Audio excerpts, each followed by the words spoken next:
Another peaceful night in the city I protect. I love nights like these. They give me a chance to run the bat dishwasher. Hello? Commissioner? Batman, the Joker's cloned himself. There's now 2 Jokers. 2 Jokers? All night they've been running around holding up a mirror to this twisted thing we call a society. God. Swarms of ticked off epic gamers are now filling the streets. It sounds Terrible, I know. consistent. What?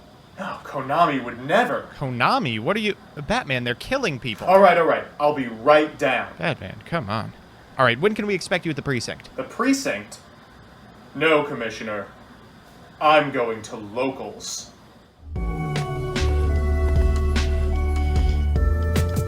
Good afternoon, Jank enthusiasts. I'm MBT, and this is 10-Minute Testing. Okay, listen. You knew this was coming. There's a new ban list. It's got Pendulum cards on it. You and I both know that I have no intention of or ability to read any of the text on any Pendulum card. Let's just watch me fumble through some setups, and we'll never speak of this again. So here's the list, and I'll just be honest with you. This is a nerd factor list I changed 3 cards in and then cut to 40 total. As always, I'll give you a background about the archetype, a little bit of a discussion about what I hope the deck can do, and of course, the card by card. But first, this video is sponsored by Yu-Gi-Oh! Pro Deck. Yu-Gi-Oh! Pro Deck is the pack opening website everyone is using for their progression series, but you might have missed it's also got a deck builder, a card database, and a wealth of strategy articles. I personally use it to post the Chalice Line monthly deck breakdowns. Give it a look at www.ygoprodeck.com. So with that, let's pop into Pendulum Magician, and in a larger sense, the entire Pendulum mechanic. See, believe it or not, there was a time when Pendulum wasn't the fucked up solitaire Edo Pro puzzle how many negates ass deck it is today. In the past, the powerful part of Pendulum was that the availability of monsters in the face-up extra deck meant that you were always ahead on card advantage. Of course, things like card advantage and the ability to win a long game matter a lot less if the format is full of decks that put up 19 interruptions and kill you on turn 2, so as a result, Pendulum became less of a strategy and more of an incidental quality found on some cards that were good at making negate boards. Until now, 2 things have changed this trend. Firstly, a format where the strongest decks often don't put up any negates at all and play through nearly any number of them effortlessly, and secondly, the unlimiting of Double Iris Magician and semi-limiting of Perform Pal Skullcrabat Joker. This enables a style of gameplay reminiscent of how the deck played around 2017, using Star Pendulum Graph, Time Pendulum Graph, and Wisdom Eye Magician to set up a resource loop that pluses you on both players' turns, while still putting up enough interruptions to not die. Unlike the Pendulum Magician of yesteryear, however, we now have access to some absolutely ridiculous setup tools in Hauka Fibrax, Selene, and the new Ready Fusion to get there. Of course, this isn't the only way to play the deck. Pendulum is well known for its customizability. Skullcrabat also searches Odd Eyes monsters, so you might get away with playing a Revolution Dragon or an Arc Pendulum. If you value making Hauka Fibrax pre-Pendulum summon, you might consider Chronograph Sorcerer and Time Gazer Magician or the Mythical Beasts. If you want to use some of the tools the deck's received in the last half-decade, consider splashing Endymion and a Servant, and if you want to lose but be able to trigger Double Iris on your first turn, I don't know, maybe play some Metal Foes. I know many of you will cringe at the thought of playing a Scythe setup as well, so if you don't want to, you can always just play in the extra deck another Hauk and a second Selene. Now, notably, this deck is going to get more tools in the coming months when Baroness de Fleur is released in Synchro Storm, and regrettably, when Destroy Phoenix Enforcer is released in Burst of Destiny. Using Verte Anaconda for a Fusion Destiny setup that can pop Double Iris turn 1 is probably just a little bit too good. So with that, let's get into the card by card. First up is 3 Oaf Dragon Magician. This card is fantastic. A way to cheat Master Rule 4, it is a Magician monster that, if you have another one in your Pendulum zone, allows you to add from your face-up extra deck to your hand any card. This means that usually you will be using it to add a Harmonizing Magician from your face-up extra where it cannot be summoned to your hand where it can. 2 copies of Perform Pal Skullcrabat Joker. This card's amazing as a normal. Adds a Perform Pal, a Magician, or an Odd Eyes from your deck to your hand on normal summon. White Wing, we are playing it too, and I'm even kind of uncomfortable with that. I've seen some lists playing 1 or even 0. I don't understand it. Getting the Hauka Fibrax is so absolutely important, and you can't count on always having harmonizing. I think you really need to max out on Tuner Magicians. Next up is 3 copies of Wisdom Eye Magician. This card is fantastic. If you have a Magician or a Perform pile in your other Pendulum zone, you can pop him and then place a Magician from your deck into your Pendulum zone. A great way to trigger a Star Pendulum Graph. Speaking of, here is the Searcher, the man that does everything, Double Iris Magician. Once per turn, you can target a Dark Spellcaster you control, destroy this card, and then if that monster battles an opponent's monster, it inflicts double damage. Now, you can't do this on your first turn, but there are a lot of ways to pop it. Stuff like Perform Pal Pendulum Sorcerer, which we will get to in a second. Next up, we've got 3 copies of Perform Pal Celestial Magician. Originally, I was not sold on this card. I have since been sold. This card's fantastic. If this card was normally special summoned, the turn that you activate its effect, you can apply the following effects based on the other monster types you currently control. Now, you're usually only getting the Pendulum one, which gets you a Pendulum monster from your deck to your hand at end step, but occasionally you also get the Synchro one or the Xyz one, which prevent your opponent from activating monster effects and double the attack of this card respectively. Really killer card. It's kind of as a thought. We've got 3 copies of Perform Pal Pendulum Sorcerer. This card's fantastic, of course. It is indeed Dante in a costume, but happy Halloween, he is here again. If he is special summoned, you can target up to 2 cards you control, destroy them, and then add Perform Pals with different names from your deck to your hand, equal to the number of cards destroyed. Celestial Magician and Skullcrabat Joker both fulfill this condition, so you can go all the way off if you want to. After that is 3 copies of Abyss Actor Curtain Raiser, just a great way to get a monster on your side of the field for a pre-penned copy of Hauka Fibrax. 3 Harmonizing Magician for obvious reasons, and 3 Tuning Magician. This card is fantastic. Perfect summon off of Hauka Fibrax, allows you to go into Selene, provided you have a very basic setup, and then go into an Appaloosa with the ability to extend from the graveyard pre-Pendulum Summon. It's fantastic. And finally, Artifact Scythe for obvious reasons. We've got 3 copies of Pot of Desires. You really just want extra cards in your hand. 3 Duelist Alliance isn't going to be getting Pendulum Call, but I don't think that card's particularly good in a build that is trying to pop Double Iris every turn. 1 apiece of Ready Fusion and Instant Fusion. These both have hard once per turns on them, which is why we're playing 1 apiece, and basically do the same thing. Summon an Extender to get to Hauka Fibrax, or to, in very specific scenarios, summon a Synchro monster using an Oath Dragon as material.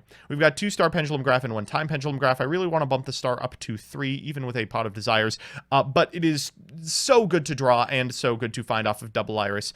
The only reason I'm not playing more is it leads to some particularly clunky hands. In the extra, we've got Alviane, the Essence of Vanity. This is a new card, I suppose. It is a 2-star fairy tuner with no text on it. This is really good for the deck. It allows you to unlock your Synchro pool using Oath, and more importantly, get to Hauka Fibrax early. We've got a Borreload Savage Dragon and an Ignister Prominence, the Blasting Draco Slayer, followed by Supreme King Dragon Dark Rebellion for those pesky OTKs, Time Star Magician, Tornado Dragon, Abyss Dweller, Access Code Talker, Appaloosa, a copy of Nightmare Unicorn, a Selene, an Artifact Dagda, a Hauka Fibrax, an IP Masquerena, and a Link Haribo. So, excited to show this off. Let's see if we can make it work. Our first match is up against Generator. No, Generator, it's not invoked. They don't need their normal summon, okay? Our opponent's going first, and our hand is pretty crappy. They're going to begin with a copy of Alistair the Invoker, and add a copy of Invocation to hand, then go into a Magistus. From here, they can summon a copy of Makaba, and, oh, it's a 9. Okay, that's pretty funny. They'll go into Mardell and trigger the effect of Mardell for a boss stage. They'll activate the boss stage, and then activate the graveyard effect of Invocation, set 2, and pass. In draw phase, they'll trigger the effect of the boss stage to get a copy of Har, and we are going to have to deal with 1 Omni Negate and 2 Monster Negates. Should be doable, actually. First, we're going to begin with a copy of Star Pendulum Graph. Afterwards, we're going to normal summon a copy of Perform Pal Skullcrabat Joker, which will fetch the Har. That's pretty early. Fine. We'll activate Wisdom Eye Magician and fire off a Duelist Alliance in order to get a copy of Double Iris. They'll activate Har here. We will gladly pitch the Scythe to graveyard and then set the Double Iris and activate the Wisdom Eye Magician, going into an Oath Dragon and a Star Pendulum Graph. From here, we're going to Pendulum Summon 3 and then trigger the effect of Harmonizing Magician and Pendysork in sequence. We'll pop the Double Iris to get a copy of Celestial and a White Wing from deck. Then we'll trigger the Double Iris for a Time Pendulum Graph. We'll go into a Hauka Fibrax. Our opponent will Makaba, and we are 1 negate away from home free. We'll set Celestial Magician, use Oath Dragon's effect, and then go off into an Ignister Prominence, whose effect we will activate, eating an infinite impermanence. That's great news. From here, we can go to the battle phase, and knowing that we will be able to attack over this Makaba because there's no Alistair in hand, we can pass back to our opponent. Now, time to show our opponent why this deck was the Scourge of 2017. We'll flip Time Pendulum Graph, and they do not have anything to deal with it, meaning we are going to be able to eat all of their cards one by one. In draw phase, they will trigger the effect of the Generator boss stage again, but we'll chain Time Pendulum Graph and pop that sucker as well. We've triggered Star Pendulum Graph on both our opponent's turn and our turn, so we functionally won. We'll go for the Wisdom Eye and the Double Iris Magician, and this is just just cleanup duty. We'll activate the effect of Wisdom Eye Magician, the effect of Oath Dragon, and then Pendulum Summon as many monsters as we so desire. One of them is Harmonizing, so we'll trigger that as well in order to get another White Wing Magician from deck. Then we'll fire off the Celestial Magician before going into a Time Star. We're going to go ahead and get a Tuning Magician and get off to the races. We'll trigger the effect of Tuning Magician, gaining our opponent life points before going into Selene. We'll activate Selene's effect in order to bring back a Spellcaster from our graveyard, and then afterwards we'll activate the effect of Tuning Magician, once again giving our opponent just a little bit of life points. Next, we're going to go into an Access Code Talker, targeting the Selene, and then activating the Access Code Talker to pop the back row. We'll Ignister to shuffle the last monster, and then why don't we just use Time Star in order to prevent it? Oh wait, that's... God dang it, in my effort to flex, I accidentally missed lethal. Okay, no big deal, there's no way our opponent comes back from this, and that draw isn't helping them. So it's time for game 2, and our opponent is playing at Ignister. I am actually really surprised that I have heard next to no buzz about this deck. It seems to be the most powerful thing that no one is playing. Maybe I should revisit it. Our opponent's going first. They're going to begin with a copy of Picari. Let's see how far they can go against a deck that has no hand traps. They will go for a Dark Infant afterwards, and the Ignister Island. They will use that to summon the Achichi. The Achichi will trigger, adding from deck to hand a copy of Doshin. That's a strange one. Usually they aren't playing that card. They're going to go for Wicked and Doyon here, adding the Picari and a Baruru back to hand before going for a Splash Mage, summoning the Baruru, but sending the Danmari? They're not going to make Wind Pegasus here? I am unfamiliar with this line. Dark Infant at Ignister at Dark Templar's Link. Divine? Oh my god, they're going for a 6-mat. Oh, Jesus. Okay, they're going to go for Baruru, bringing back Picari. They're going to summon the Doshin, and there it is, a 6-material Arrival Cyberse at Ignister. Okay, so there is an out in our extra deck. We'll try to get to it. We'll go for a Star Pendulum Graph here. We'll normal summon a copy of Celestial, and then we will pop our copy of Double Iris in order to trigger both the Star and add a time.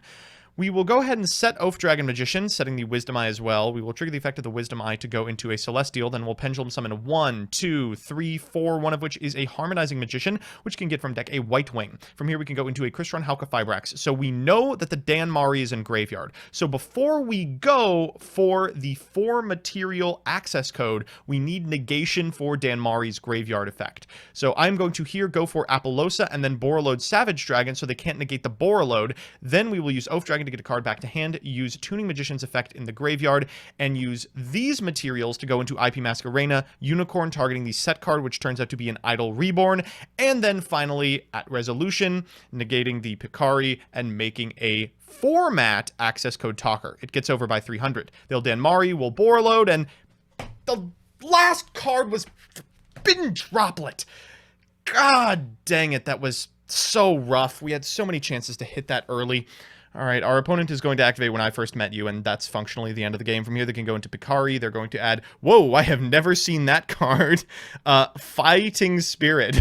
We will go ahead and flip this Time Pendulum Graph, targeting the Arrival Cyberse at Ignister, so that we can prevent extension by destroying our own Borreload Savage Dragon, but I don't think we're long for this world. Our opponent's going to add another Ignister Island. They're going to add the Idol Reborn back to hand. They will Splash Mage back a Baruru. They'll normal summon an Achichi, activate that effect. All this off of a hand that was 2 cards long, and they will make the largest access code talker I have ever seen in my life. Wow, that was a sick game. Now for a really boring one. It's time for game 3, and you know what that means, a best of 3 versus meta. Our opponent's playing Drytron. I wonder what end board they will go for. They're going to go for Fafnir and follow it up with Nova. That's going to get them an Alpha from deck, which will turn into a Linkaribo. They will Alpha pitching Zeta, and well, you know, we tried.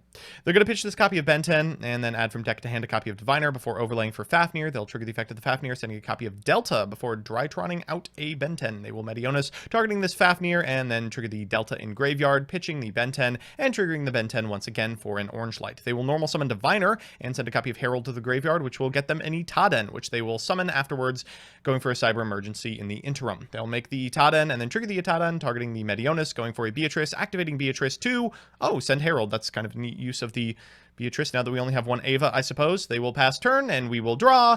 Okay, let's see if we can do it. They're going to activate Ava here. They're going to get a couple more fairies, and yuck. Okay, we'll go for Curtain Raiser. We'll activate that effect. All right, sure. We'll go for Star Pendulum Graph. That's getting negated. Fine. We'll go for a Perform Pal Skullcrobat Joker. All right, that is also getting negated. How about a Double Iris? Oh, that one's stuck. We'll go for White Wing. They will go for Nightmare Phoenix. Okay, we have one more, and they have one more fairy, so let's go to game 2. So it's time for game 2, and I can't believe it. For the first time this episode, we are going first. Oh, let's go. All right, let's begin with a copy of Oath Dragon. We'll fire off a Duelist Alliance in order to get a Star Pendulum Graph. We will activate that. Then normal summon a copy of Perform House Skullcrobat Joker. That's going to get us a Wisdom Eye to hand. We will activate the Wisdom Eye and trigger both its effect and the effect of the Star Pendulum Graph. We will set a copy of Double Iris Magician, then Pendulum Summon 1, 2, 3, and trigger the effect of the Harmonizing Magician, which gets orange lighted. Oh, God. Okay. That's bad, but not the end of the world. We'll go for Celestial, then activate the effect of the Tuning Magician. That's going to give our opponent 400 life points, and then afterwards we can make a Hauka Fibrax. We'll use that in order to go into a Tuning Magician. Now, I have a couple of different lines here. I can go for an Apollosa line, but it's only going to have 2 material, and I really don't want to lose to Nova. So as a result, we are going to go for a Selene Tornado Dragon line, which is going to culminate in a Dagda. We'll set the Harmonizing Magician, trigger the Dagda, set a copy of Scythe, and then set this Time Pendulum Graph. I'm confident with Time and Star, we can outgrind an opponent that can't access the extra deck. In draw phase, we'll go for the Tornado Dragon and pop this Scythe, triggering the Scythe in order to lock our opponent. And of course, this is the hand where they have the Nids. All right, they're going to go for Drytron Alpha. That's going to add a Ben 10 to hand. They'll go for Zeta. That's going to add Medionis to hand, and unfortunately afterwards also a copy of Diviner. Diviner on the draw can send an Entis and force the Time Graph way earlier. We will go for it, popping one of these Drytrons and triggering the Star. We are going to kill them on the crackback. They'll go for a Foolish Burial to send a Gamma. Then they will Gamma, pitching the Nids. That's enough material for the Nids, so they will Drytron for the DRA. That's going to walk over our entire board and then direct for 2,500. Notably, we still have life points, which is all I care about. They will go for Medionis in main phase 2 and pass it back to us, and that should be all she wrote. Let's see how much we can style here. We're going to go for Oath Dragon here to add back the Harmonizing. We will go for the Wisdom Eye in order to cycle into a Celestial Magician. We'll add a White Wing to hand, and we will Pendulum Summon 5 cards! Afterwards, going to trigger the Harmonizing Magician, and our opponent correctly identifies now as the point where they must Nids. We're going to have negation from here on out. We'll go for the Time Star afterwards for a Celestial. We have not yet normaled. We'll do that, and then activate the effect of Celestial before going into this card, Supreme King Dragon Dark Rebellion. Wow, we are about to deal a ton of damage to our opponent. Now, this isn't exactly lethal, but it's very close, because we are going to put them very, very low, and then in main phase 2, we're going to make an Apollosa that doesn't die to Nova off the top. Our opponent for turn draws a Drytron. They're just the greatest player in the history of time. They'll go into a Ben 10, then trigger the effect of the Alpha. We will negate that, and then on a new chain, we'll negate the effect of the Ben 10. Whew! Okay, time for game 3. So it's time for game 3, and you get the picture. Foolish Burial, sending an Alpha. Alpha pitching a Zeta. Zeta pitching a Ben 10. Ben 10 triggering, getting a copy of Diviner of the Heralds. You know, this is like the last deck in the format that does this, but it is still just so debilitating. Fafnir here in order to send a copy of Gamma to the Graveyard. Medionis in order to get out the Itaden. Itaden to add back the Medionis. Don't need it. You have 2 in hand. They'll go for the Beatrice afterwards, sending the Nids, and then they'll bring out the Ben 10 once again so they can get some more searches while going into the Gamma. That Ben 10 is going to get, ooh, God, the orange light. Okay, there's a second Fafnir, which they will use to get out a Herald of Ultimateness, and a Nids before passing turn. That's rough. They will Beatrice in the draw phase and add more negation to hand. We'll Curtain Raiser, I guess. That's something, right? We'll go for Instant Fusion here. They will negate that. Okay. I guess afterwards we can go for Perform Pal Celestial, and they will pop the entire field. Nice. We'll go for Star Pendulum Graph. They will negate. We will go for Double Iris. They will let it resolve. We'll go for Curtain Raiser, and they will negate. All right. So we're back with the deck, and yikes. Could I have done the combo lines better? Oh, better is such a harsh word. I prefer to think of it as different combo lines. I was simply playing around my opponents thinking that I knew what I was doing. Let's do the pros and cons. First, the pros. 1, it's consistent. It helps that pretty much all of their cards do the same thing, but no matter your hand, there is almost always a way to make something happen. 2, it plays well on the draw. One of the strengths of Pendulum Magician has historically been its ability to extend through hand traps, and this one is no different. Even if you're stopped at Hauk, you usually get to at least an Apollosa with a graph set up from there. And 3, it is nice to play pendulums in a way where the variations between the decks aren't just the number of negates it sets up. And the cons. 1, it desperately needs the sideboard. Without cards like Lava Golem, Dark Ruler No More, and Sphere Mode, it has a rough go breaking boards that have negation for the scales themselves. Drytron's Pitch a Fairy line is just a little bit too good. 2, it is not always able to win a long grind game.